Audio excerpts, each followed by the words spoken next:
तो धर्म अपन भारतीयों में कूट कूट कर भरा हुआ है। जैसे भारत में किसी से पूछ लो, मुसलमान से पूछ लो आपका क्या धर्म है, मेरा मुसलमान धर्म है। नमस्कार दोस्तों, एक बार फिर से आप सभी का हमारे YouTube चैनल धैर्य स्टडी पॉइंट पे स्वागत है। आज अपन प्राचीन भारतीय इतिहास के प्रमुख स्रोत, एक बड़ा क्वेश्चन है, यानी आप टॉपिक भी मान सकते हो या एक बड़ा क्वेश्चन है ये, ठीक है। 20 नंबर का BA पार्ट फर्स्ट का टॉपिक है, ठीक है। आपका जो फर्स्ट पेपर है हिस्ट्री का, जो फर्स्ट पेपर है BA पार्ट का फर्स्ट पेपर भारत का इतिहास, उसका एक महत्वपूर्ण टॉपिक है और ये लगभग सभी एग्जामों में आता रहता है, ठीक है। तो वेरी इंपॉर्टेंट टॉपिक है। यहाँ पर मैं बात करूँ प्राचीन भारतीय इतिहास की, तो बहुत सारे स्रोत मिले हैं, एक स्रोत नहीं मिला है, ठीक है। जो अपन ये बुक पढ़ेंगे प्राचीन भारतीय इतिहास की, यानी भारत का जो इतिहास है वो अपन पढ़ते हैं, तो हमें एक स्रोत से हमें पता नहीं चलता, बहुत सारे स्रोत हैं, स्रोत व्यापक हैं, संकीर्ण नहीं है, ठीक है। तो स्टार्ट करते हैं वीडियो को। प्राचीन भारतीय इतिहास की जानकारी के समस्त साधनों को, आप स्रोत भी लिख सकते हो यहाँ पर, ठीक है। साधनों को हम मुख्यतः 4 वर्गों में बांट सकते हैं जो निम्नलिखित हैं। यानी जो प्राचीन भारतीय इतिहास को यदि अपन को जानना है तो उसकी जानकारी के कुछ स्रोत हैं जिनको अपन कितने भागों में बांटते हैं, 4 वर्गों में बांट सकते हैं। 4 वर्ग कौन कौन से हैं?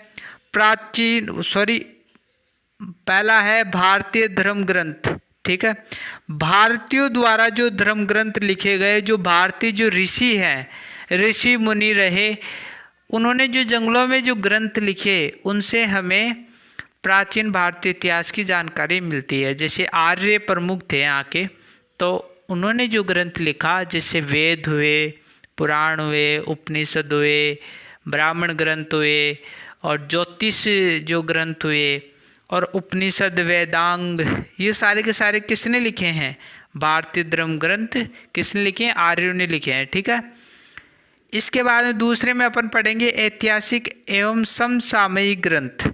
ऐतिहासिक यानी जो प्राचीन काल से, यानी प्राचीन काल में जो ग्रंथ लिखे गए थे लोगों द्वारा, वो ग्रंथ आ जाएंगे। समसामयिक का मतलब, जो समसामयिक क्या होती है, उस टाइम जो स्थिति थी उसके बारे में जो विद्वानों ने लिखा है, उस स्थिति का वर्णन विद्वानों ने किया है, उसको इसमें समसामयिक ग्रंथों में अपन को देखने को मिलेगा। पुरातात्विक संबंधी साक्ष्य, यानी पुरातत्व क्या होता है? पुरातत्व क्या होगा? जो जमीन में से खोदकर निकाले गए हैं, यानी जो जमीन में से पहले जो ग्रंथ लिखे गए थे, जैसे सिक्के हुए, शिलालेख हुए, कोई मूर्ति हुई, तो पहले की बनाई गई थी जो ज़मीन में दब गई, और अब लोग जहाँ जहाँ पर रह रहे हैं वहाँ पर खुदाई तो करते हैं। यानी कोई क्या मकान बनाने के लिए खुदाई करता है, तो कोई किसी कारण से खुदाई करता है, तो इससे क्या हो रहा है कि वो चीज़ें निकल रही हैं, तो वो पुरातात्विक संबंधी साक्ष्य हो जाएंगे। चौथा है विदेशियों द्वारा प्रस्तुत साक्ष्य। अब विदेशियों द्वारा प्रस्तुत साक्ष्य से मतलब क्या है? यानी फ्रेंड्स, प्राचीन काल में बहुत सारे विद्वान विदेशों से भारत में आते थे, यानी भारत को विश्व गुरु ऐसे ही नहीं कहा जाता है, यानी भारत विश्व गुरु रहा है, यानी विदेश से लोग भारत में शिक्षा ग्रहण करने के लिए आते थे और वो भारत की जो शिक्षा है उसका अध्ययन करते थे, यहाँ की संस्कृत भाषा को सीखते थे और अपने ग्रंथों का निर्माण करते थे, अपने ग्रंथों का निर्माण करके अपने देश में ले जाया करते थे। उसकी जो फिर वहाँ से वो चीज़ें मिली हैं अपन को।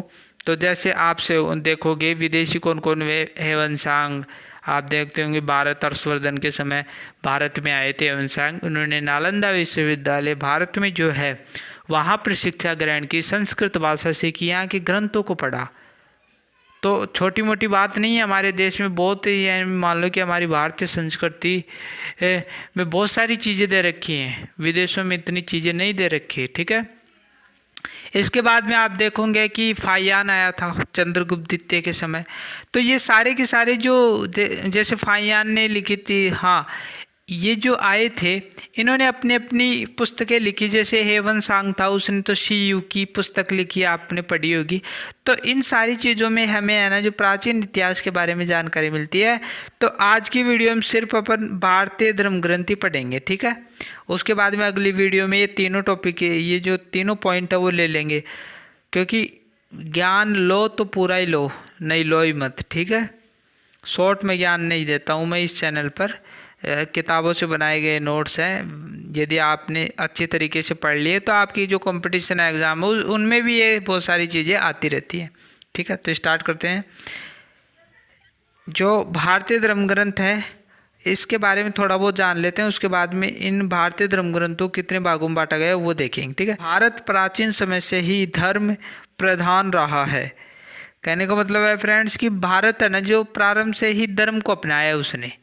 आप देखोगे कि आर्य आए थे ना उस टाइम धर्म अपना लिया गया था, अपन का हिंदू धर्म है।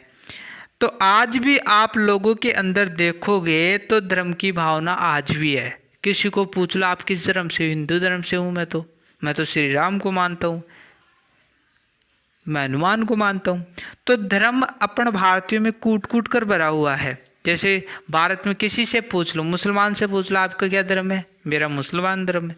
किसी से पूछो कोई सिख है तो उससे पूछो कि आपका क्या धर्म है, तो वो अपने आप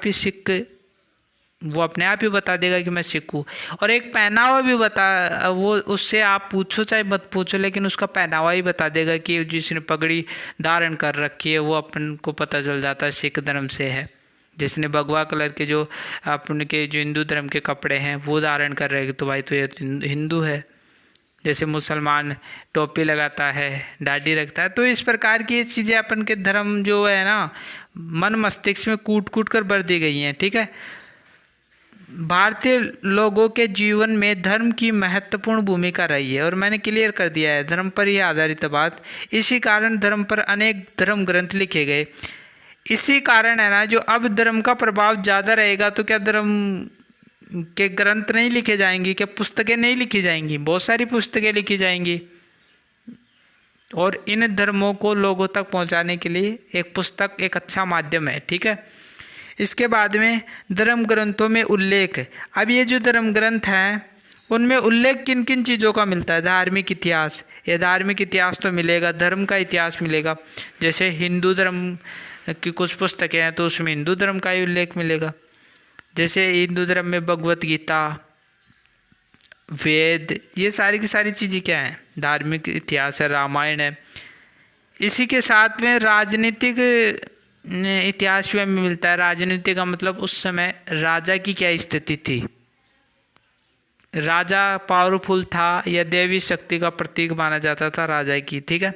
सामाजिक जानकारियाँ, समाज कितने वर्णों में विभाजित था उस स्थिति के बारे में जानकारी मिलती है कि समाज को 4 वर्णों में विभाजित कर दिया गया था।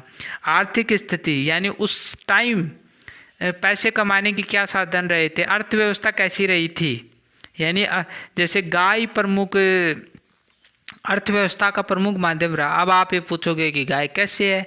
एक कृषि और गाय कैसे है? उसका दूध निकलता था, उससे घी दही यानी शाकाहारी भोजन किया जाता था, तो उस दूध से काफ़ी सारे प्रोडक्ट बनाए जा सकते थे।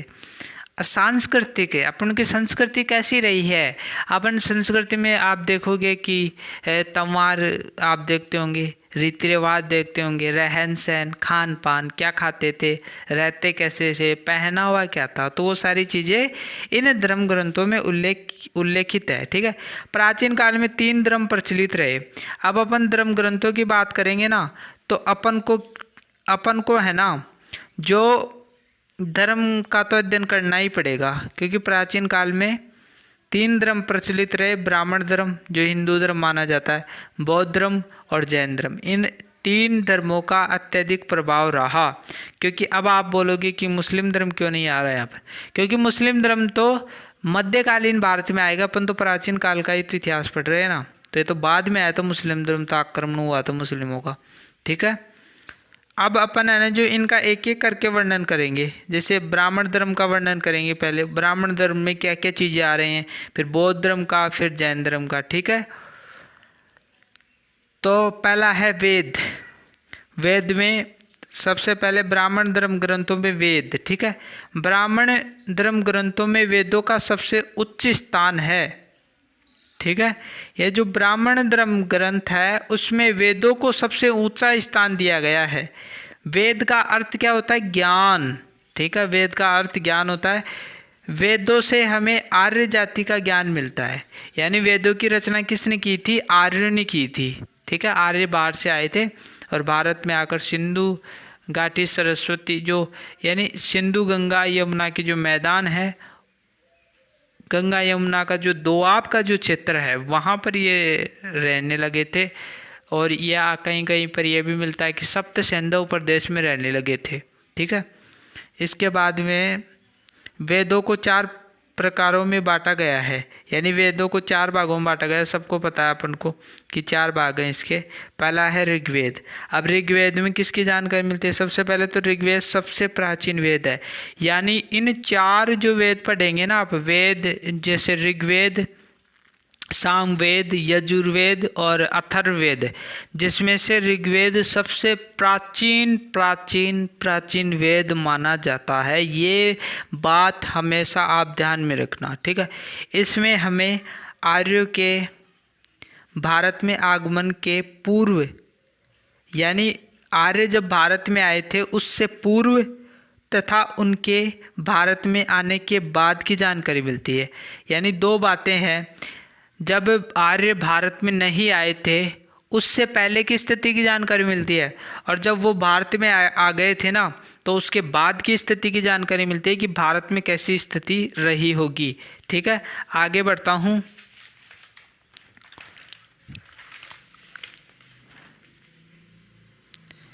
तो यहाँ पर देखो दूसरा जो वेद है वो सामवेद है, ठीक है।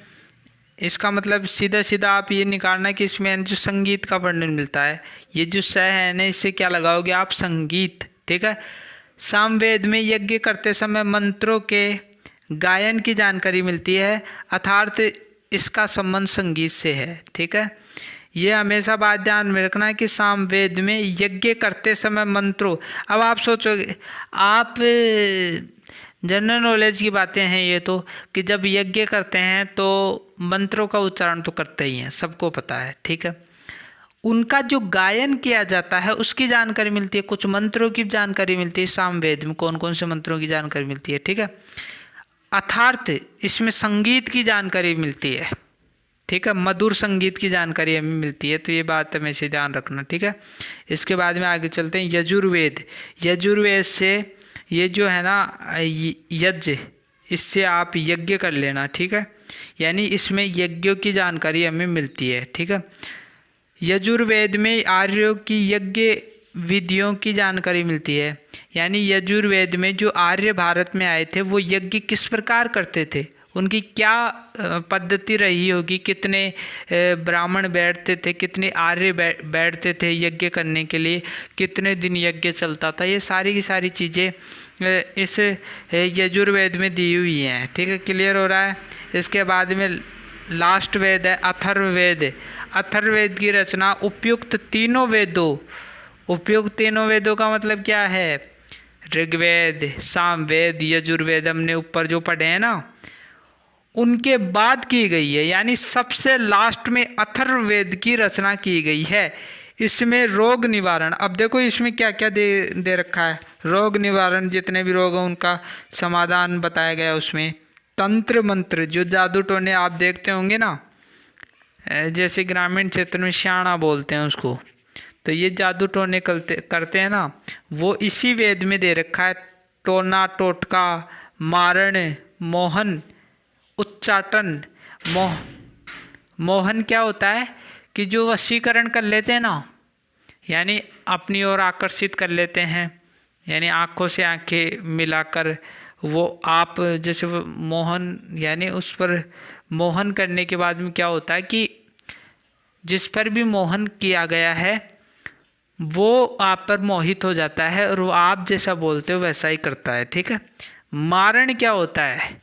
जैसे मूठ होती है ना, ग्रामीण क्षेत्र के लोग तो सब समझते हैं कि मूठ छोड़ दी भाई मेरे ऊपर, तो ये एक प्रकार से आग होती है जो जिस पर छोड़ा गया है ना उस पर जाकर गिरती है, ठीक है।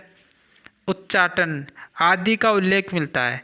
यानी ये सारी चीज़ें कहाँ से मिलती, इसी कारण अथर्ववेद सबसे लोकप्रिय वेद माना गया। ये ध्यान रखना, चारों वेदों में सबसे लोकप्रिय वेद अथर्ववेद माना गया है। ये बात हमेशा ध्यान रखना, क्योंकि ये बड़ी एग्जामों में आता रहता है, कंपटीशन की जो एग्जाम है उनमें भी आता रहता है। लोकप्रिय इसीलिए क्योंकि आप समाज में देखते होंगे कि इन चीज़ों को कितना पसंद करते हैं लोग। किसी पर टोट के तंत्र मंत्र कोई दुश्मन है ना, तो उस पर ये सारा काला जादू सीख कर उस पर वो कर देते हैं लोग। तो ये गलत बात है, ऐसा नहीं करना चाहिए लोगों को, लेकिन करते हैं। अपन क्या कर सकते हैं इसमें, ऐसे लोगों से अपन तो दूर ही रह सकते हैं, और क्या है, पंगा नहीं लेंगे और तो क्या है। इसके बाद में आरण्यक, इनसे भी हमें प्राचीन भारतीय इतिहास की जानकारी मिलती है। आरण्यक ग्रंथ किस में चल रहा है, ये ब्राह्मण धर्म ग्रंथ, पहला पॉइंट हमने लिया था ना। इन ग्रंथों का निर्माण वनों में ऋषियों द्वारा किए, इन ग्रंथों का अध्ययन वनों की एकांतता में पढ़े जाते हैं।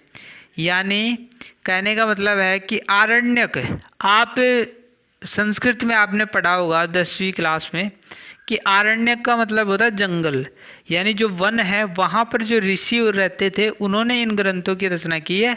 और इनका अध्ययन भी है ना जो एकांत में वनों में ही किया जाता है। क्लियर बात। अब इनकी संख्या, आरण्यक की संख्या 7 है, ये ध्यान में रखना, ठीक है। इसी में तीसरा ब्राह्मण ग्रंथ। ब्राह्मण ग्रंथों की रचना इसीलिए की गई क्योंकि समय के साथ आर्यों ने यज्ञों व कर्म कांडों को अपनाया।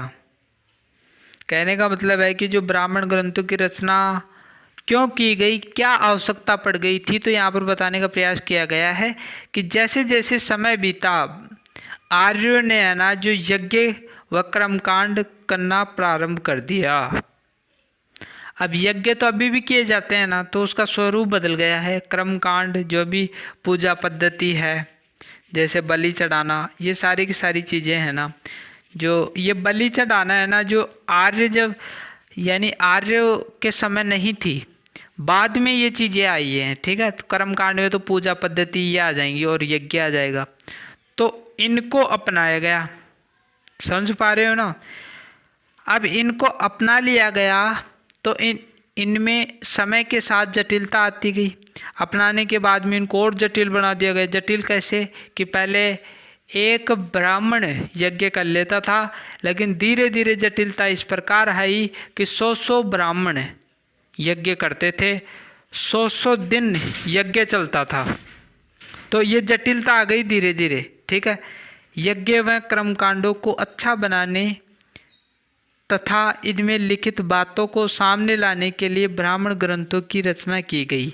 अब ये जो ज्ञान सारा का सारा था, यज्ञ और कर्मकांड, इनको लोगों के सामने लाने के लिए इन ग्रंथों की रचना की गई। इनमें यज्ञों और कर्मकांडों की अच्छाइयाँ बताई गई हैं ताकि लोग ज़्यादा से ज़्यादा जाने यज्ञों की प्रधानता को। इसीलिए ये एक प्रमुख साधन माना जा सकता है, ठीक है। इसके बाद में अपन देखते हैं उपनिषद, ठीक है। उपनिषद, इसमें ब्रह्म ज्ञान अथवा आत्मज्ञान की चर्चा की गई है, ठीक है। यानी आप देखोगे फ्रेंड्स कि वेदों में जो है ना सबसे प्रमाणिक किसे माना गया है, उपनिषदों को माना गया है, क्योंकि इसमें वेदों की दार्शनिक व्याख्या मिलती है। इसमें ब्रह्म का मतलब ईश्वर, ठीक है, वो जो सुप्रीम पावर है जो पूरे ब्रह्मांड को चलाने का कार्य कर रही है, वो ब्रह्म, उसका ज्ञान। आत्मज्ञान जो हमारे अंदर है, आत्मा, उसका ज्ञान, यानी ईश्वर का ज्ञान देना और आत्मा का ज्ञान देना, उसकी चर्चा की गई है। सो शॉर्ट में देखोगे ब्रह्म ज्ञान और आत्मज्ञान, इनकी चर्चा की गई है इन उपनिषदों में, ठीक है। इसमें है ना जो यज्ञ को नहीं मानता ये उपनिषद कि यज्ञ कुछ भी नहीं होता, यज्ञ के स्थान पर किसको मानता है, ज्ञान मार्ग को, ठीक है। तो क्रॉस का निशान इसीलिए लगाया है मैंने ताकि ये यज्ञ को नहीं मानता, तो उपनिषद ज्ञान मार्ग को मानता था, यानी ज्ञान को प्राथमिकता देता है। बहुदेववाद को नहीं मानता। बहुदेववाद का मतलब अनेक देवता, हिंदू धर्म में तो 23 करोड़ देवी देवता हैं, तो इन सभी को है ना जो ये देवता नहीं मानता, यानी एक से अधिक देवता नहीं हो सकते, ये मानता है, तो बहुदेववाद का तो विरोध करता है। परम सत्ता, परम सत्ता का मतलब एक ही ईश्वर को मानता है उपनिषद। तो क्लियर हो रहा है। अब अपन जाने उपनिषद देख लेते हैं, कितने उपनिषद हैं। 12 उपनिषद हैं, इनको देख लो आप।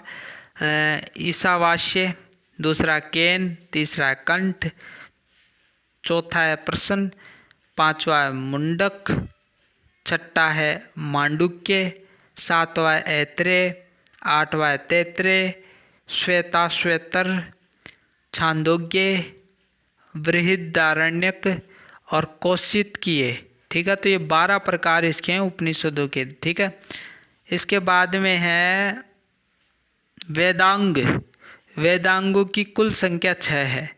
ठीक है, जिसमें शिक्षा यानी इस शिक्षा को है ना जो वेदांगों का नाक माना गया है। ठीक है, कल्पसूत्र, दूसरा है कल्पसूत्र। कल्पसूत्र को ये जो वेदांग है उसका हाथ माना गया है।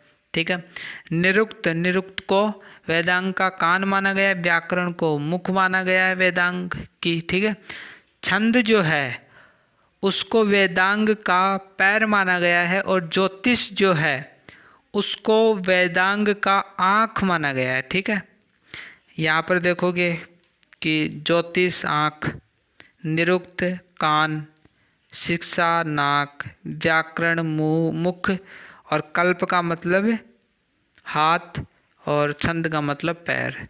तो ये 6 प्रकार हैं। तो फ्रेंड्स, आज की वीडियो में इतना ही। इसी क्वेश्चन से जुड़ी हुई मैं अगली वीडियो लेकर आऊँगा, जल्दी ही उपस्थित होऊंगा आपके सामने। आप हमारे चैनल को सब्सक्राइब कर ले, बेल आइकन को प्रेस कर ले, ताकि मैं जो भी वीडियो डालूं बीए पार्ट से संबंधित वो वीडियो आप तक पहुंच जाए। मिलते हैं एक नई वीडियो के साथ, तब तक के लिए थैंक यू।